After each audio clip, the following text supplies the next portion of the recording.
On Press Perspective today, we delve into an alarming data breach at online retailer Coupang and a remarkable ranking for South Korea in the international arena. Do stay with us.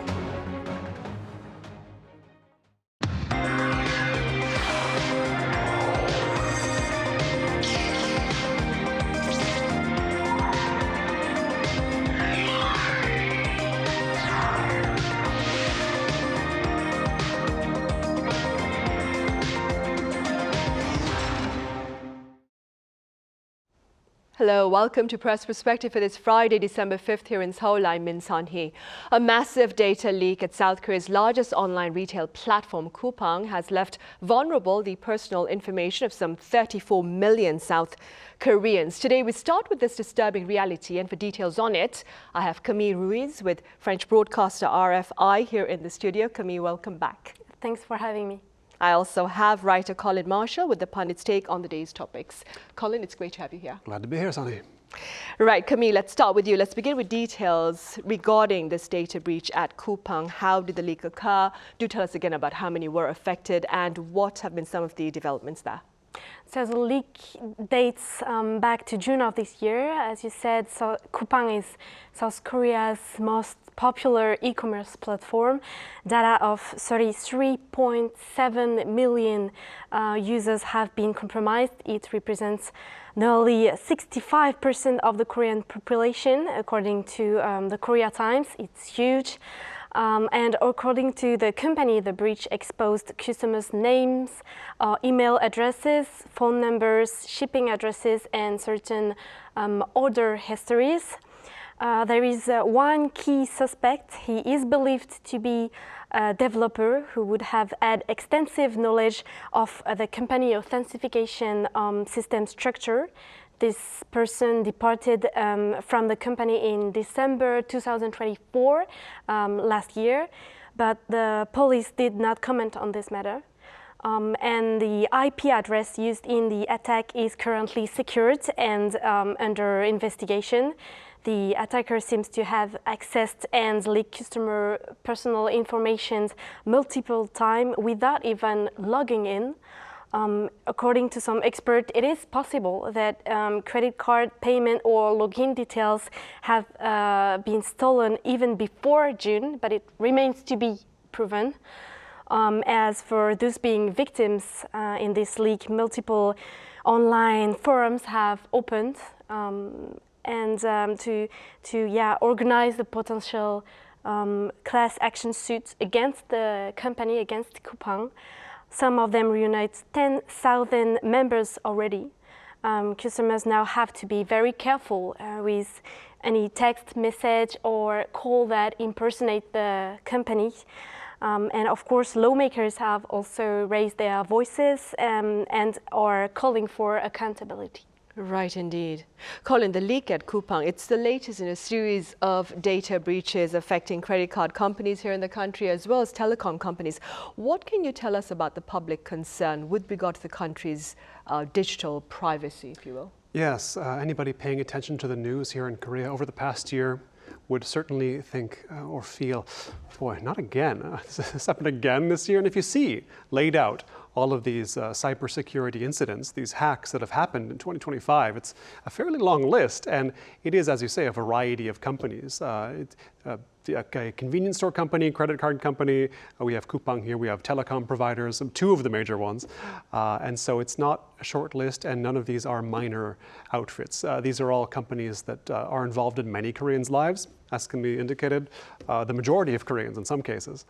And I believe I read that the accounts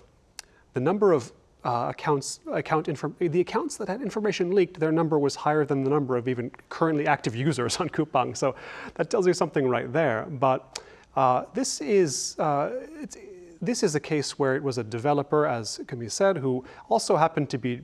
The suspect is Chinese. The suspect was a Chinese developer hired by Coupang and who had returned to China before this hack was committed. And so there is an international angle to this case. Some of the other hacks or leaks or breaches over the past year have involved North Korean hackers.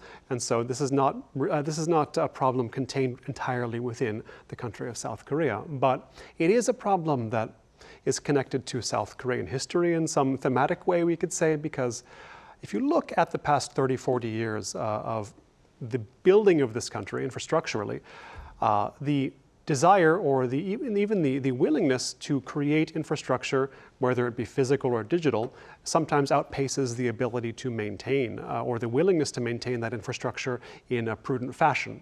In the 90s and even early 2000s, we saw it with buildings that would collapse or subways not maintained correctly or emergency procedures not adhered to.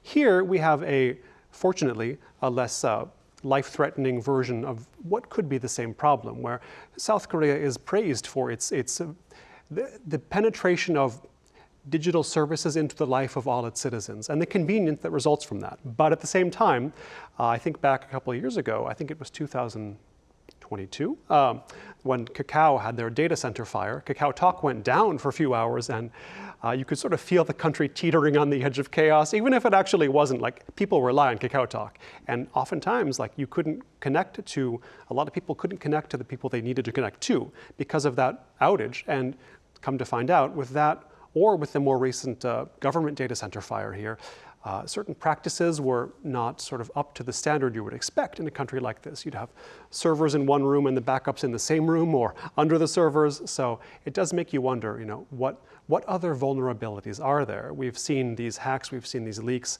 these various disasters. What other element of Korea's vital digital infrastructure is vulnerable? And so the question of how to address that is something being discussed in the Blue House right now. I mean, Lee Jae-myung, the president, has given, at least he's given addresses about what needs to be done next, but in sort of broad terms. I think many don't really know how to fix this problem, but everybody's going to have their eyes on it soon. Right. In the meantime, one tech news website claims that South Korea has seen a data breach almost every month this year, raising much doubt about its digital defense, if you will. How does this reality compare to that of its global counterparts? Of course, it depends on the countries and companies. It's very difficult to answer that question because it is hard to compare. Still, I can tell you about France, which is my country. In December, the beginning of the month, the public institution France Travail, which has been created to help people finding jobs, has been attacked, and personal information of 1.6 million job seekers have been leaked. And in November, there was another leak which concerned the users of a platform created to pay child minders, 1.2 million victims. So it happens in France and in other countries as well. What we know for sure is that South Korea is facing cybersecurity challenges, such as those customer personal information leaks. And critics say the current response system to these cyber attacks or incidents is fragmented across multiple agencies. And this results in slowing reactions.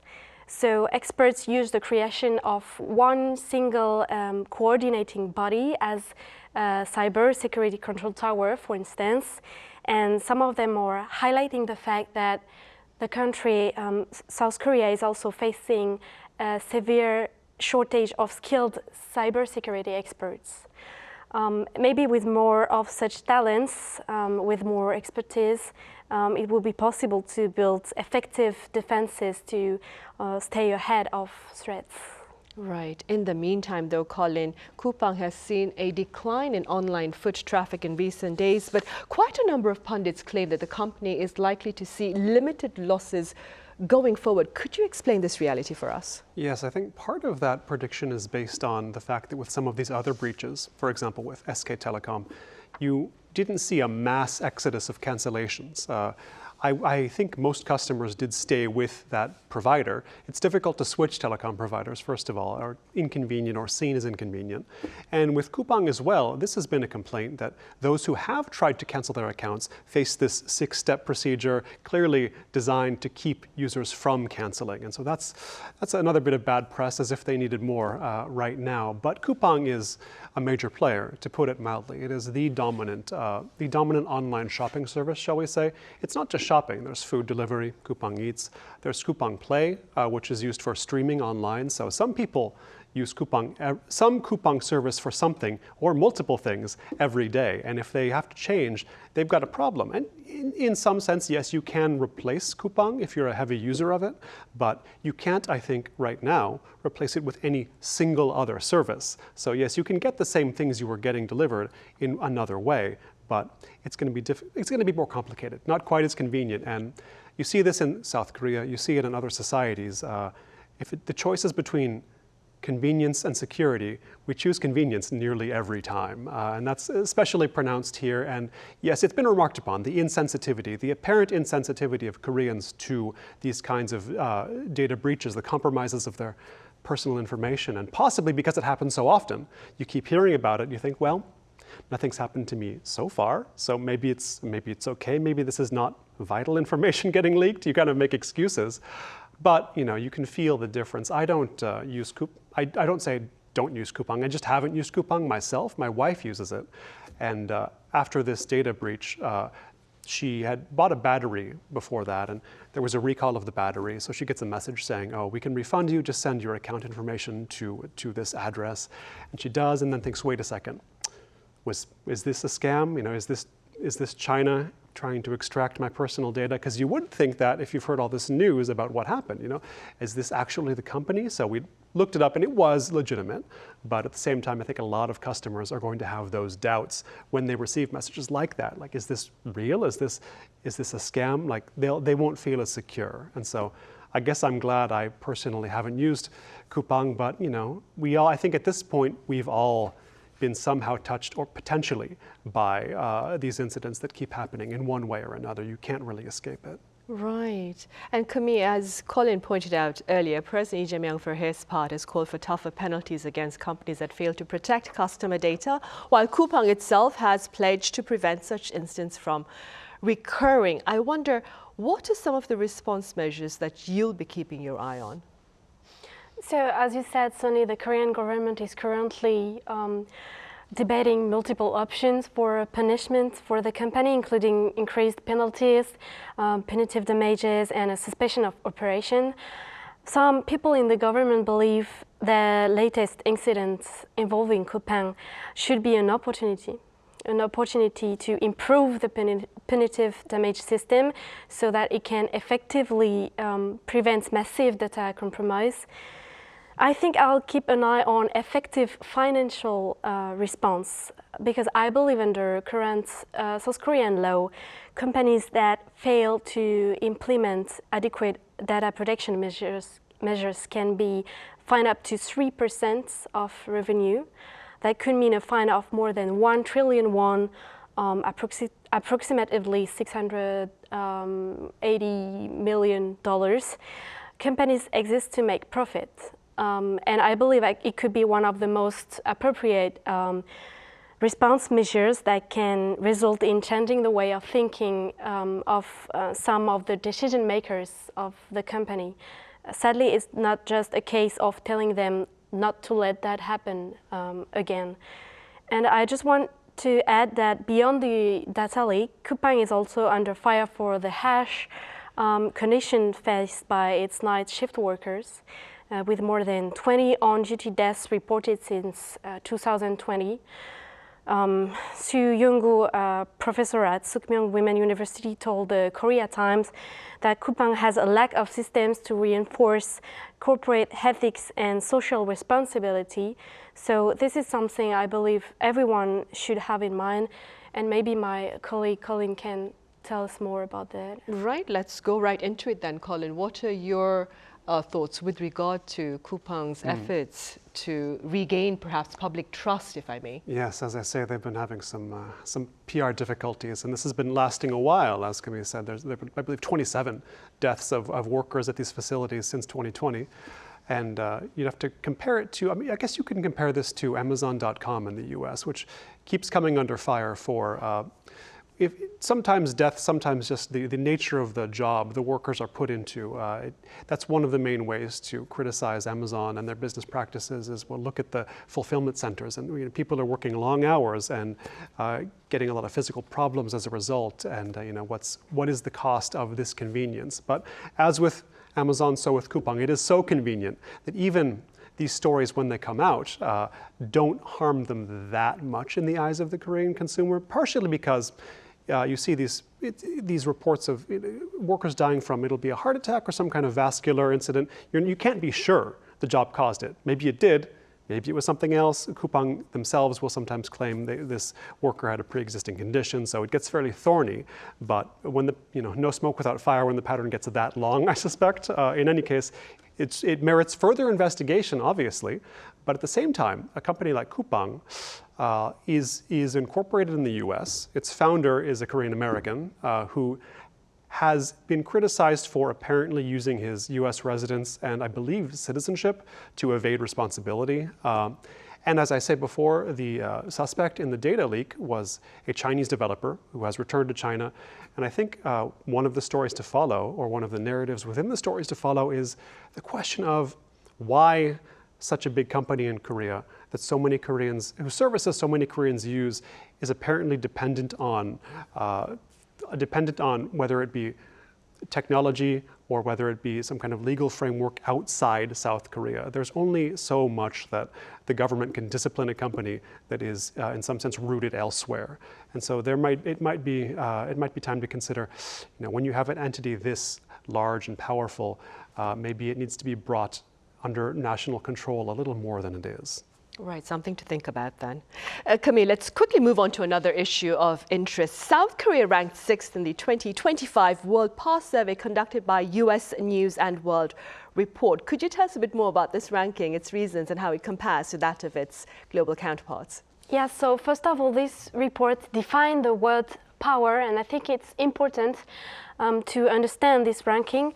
Countries of power, according to US News, are nations that regularly appear in the headlines of the media, preoccupy policymakers, and shape global economic patterns. Their foreign policies and military budgets are tracked religiously. So the first three countries ranked top are the United States, China, and Russia, then the United Kingdom, Germany, and South Korea in 6th place. The website justifies its ranking by the success story of South Korea, described as one of the largest economies in the world. Its high-tech, service-based economy are praised as long as its modernity, dynamism, infrastructures, or innovation. And just after South Korea comes France, and 8th, Japan. In terms of quality of life, those two countries seem to do better than South Korea, to be honest. Access to food, healthcare, education, housing, employment. But in total, with all different criteria, such as cultural influence, power, adaptation, resiliency, and many more, South Korea ranks higher. And I just want to add that for a country which has been colonized, it's very impressive to me. We all know the past and history of the top-ranked countries. Right, and quite a number of pundits therefore highlight the miracle on the Han River, if you will. Colin, findings for Korea show, like Camille mentioned, it scored high, that is, South Korea scored high, in categories like entrepreneurship and cultural influence, but low in openness for business, social purpose, and adventure.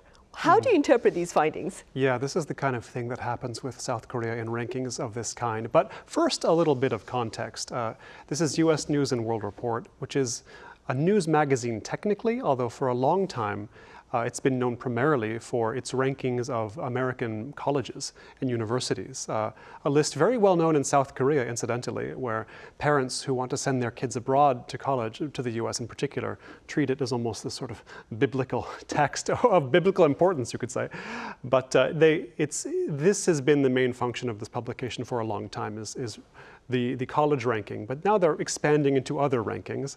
And the idea of ranking countries by power is it's a broad term and one that can be interpreted in a variety of ways. And indeed, they've used a variety of metrics, some of them more concrete than others. My mind goes to as well something we've talked about in this program before, which is the ranking of passports, the passport power. And South Korea, incidentally, is number 6 as well, or it was on the power passport ranking. just as it is on the general power ranking of U.S. News and World Report. And as you say, there's a mixture of high performance and not so high performance, or high ranking and not so high ranking. And entrepreneurship is something you see on the streets in life in Korea. There are small businesses everywhere. And they're often the same kinds of small businesses, but they are everywhere.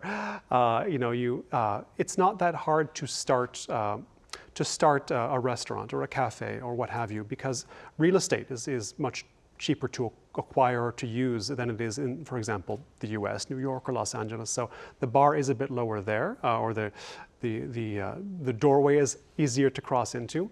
But at the same time, that's criticized that, yes, you can start a business easily, but they don't tend to grow, they don't tend to scale very well. You can own one chicken shop, you probably won't have a national chain of chicken shops, and you may be owning a chicken shop because you got mandatorily retired from your job at Samsung or something like that.